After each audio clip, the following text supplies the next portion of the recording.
C'est un jour très merveilleux ici à Pointe-Noire. Bienvenue sur Football Planet, votre émission exclusivement dédiée au football.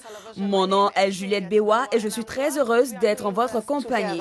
L'un des grands clubs de football africain de cette dernière décennie, le TP Mazembe, est en crise. Le club doit faire sans son charismatique président Moïse Katumbi, qui a des démêlés avec la justice de son pays. Dans ce reportage, Victor Moussio et Amer Lunkeunga jettent un regard sur la vie sans Katumbi. Que deviendra le tout-puissant Mazembe sans son président Moïse Katumbi? L'équipe 15 fois championne de la Coupe de la Confédération africaine de football, la CAF, reste sans président depuis le départ de Moïse Katumbi, jusqu'ici président de ce club de football congolais. Malgré son évacuation, le puissant homme d'affaires reste confronté à une série de citations à comparaître.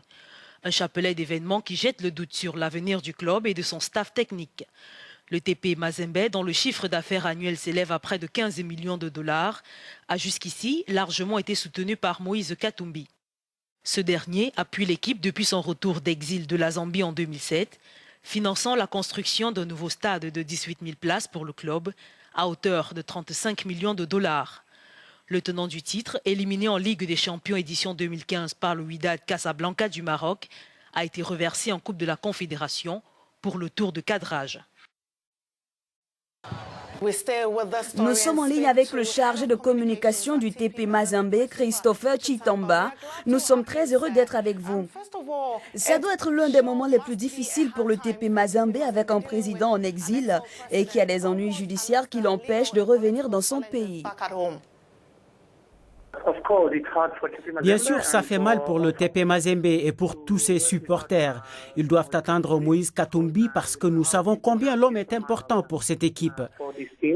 Mais je peux dire que ces derniers mois, nous nous sommes battus. Et même quand vous regardez nos résultats, le TP Mazembe en a fait de bons dans le championnat congolais. Et nous sommes les meilleurs de notre groupe en tournoi de la Confédération. Je pense que c'est ce qui est le plus important pour le club. Mais c'est vraiment difficile pour notre club, le TP Mazembe, de travailler sans le président. Et nous sommes très heureux d'apprendre qu'il va revenir en RD Congo à la fin de ce mois. Dites-nous, quelle est l'ambiance générale dans le club? Les joueurs doivent être désemparés, n'est-ce pas? Non, tout va bien parce que nous avons le vice-président qui poursuit le travail, même si nous savons que c'est difficile de travailler sans le président. Mais nous avons le vice-président qui travaille à sa place. Je pense que l'ambiance est correcte et nous sommes maintenant concentrés sur notre objectif de remporter la Coupe de la Confédération. Ce sera notre première fois de gagner cette Coupe de la Confédération et nous travaillons très dur pour la remporter.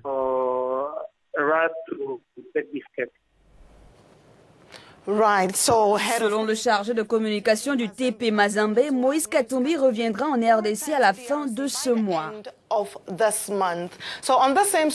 Restons sur cette même histoire. Les opinions divergent sur les difficultés que traverse le TP Mazembe.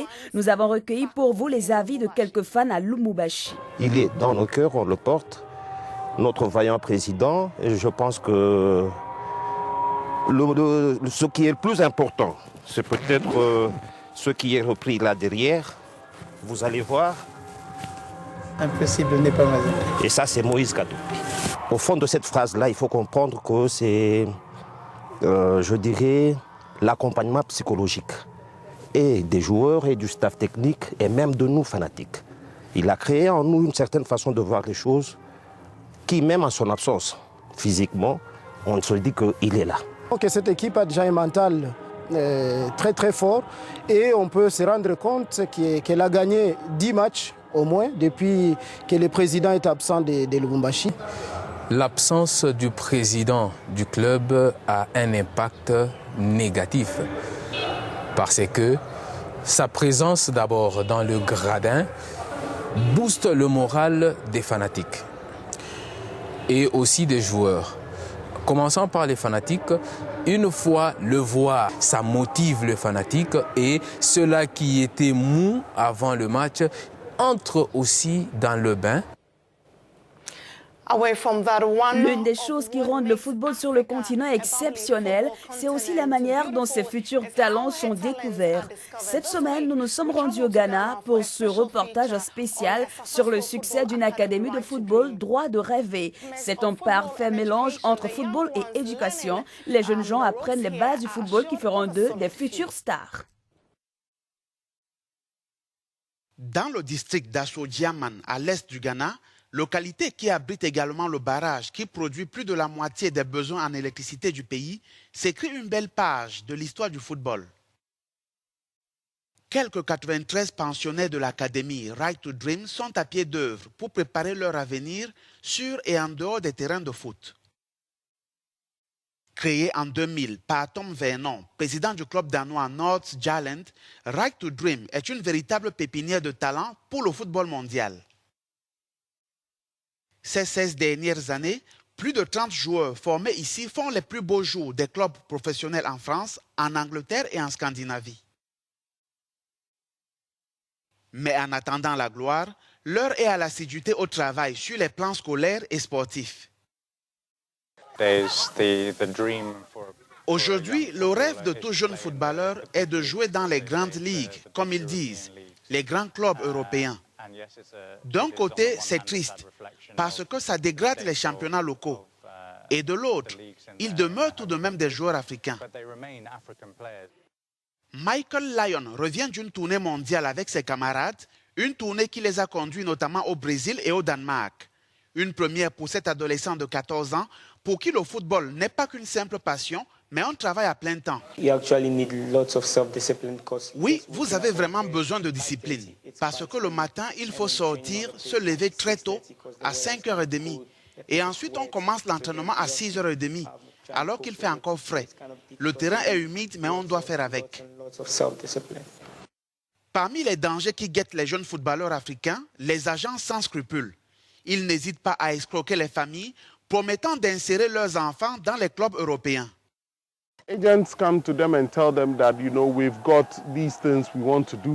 agents les approchent, vous savez, et ils leur disent « On a des idées pour toi, on va t'emmener dans un club étranger. » Parfois, les jeunes partent et au final, ils n'ont même pas de club.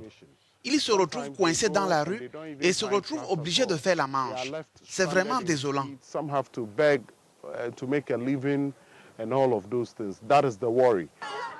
Right to Dream a également mis sur pied la première formule d'internat pour la formation des jeunes filles sur le continent africain. Les 16 de la cuvée actuelle bénéficient de bourses d'études offertes par l'Académie. Le centre espère décrocher des aides à l'éducation pour ces jeunes filles ainsi que des stages dans les clubs professionnels. Pour la plupart de ces jeunes, l'Académie Right to Dream leur accorde plus que le droit de rêver et leur ouvre les portes du succès. Information intéressante, parlons d'autre chose. Le Nigeria vient de nommer le Français Paul Le Guen comme sélectionneur. L'ancien coach du PSG, de Lyon et de Rennes remplace à ce poste l'ex-aigle Sunday Oliseh.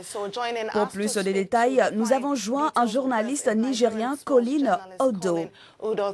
Merci Colin Odo d'être avec nous.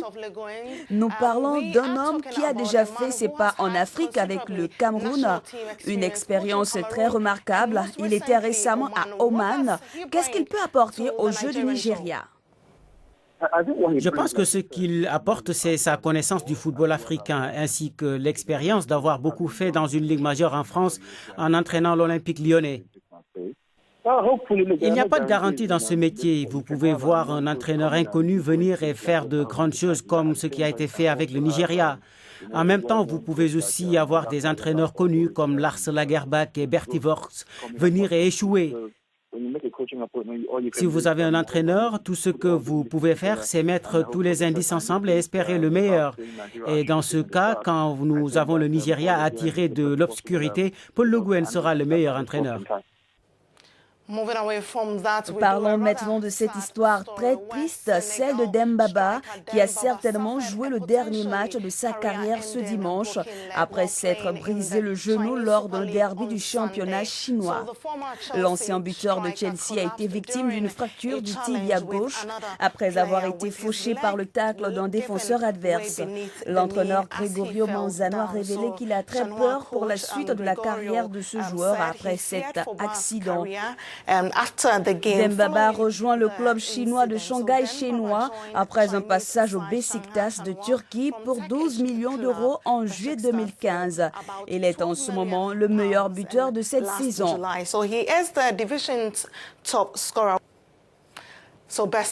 Tous nos meilleurs souhaits à Dembaba.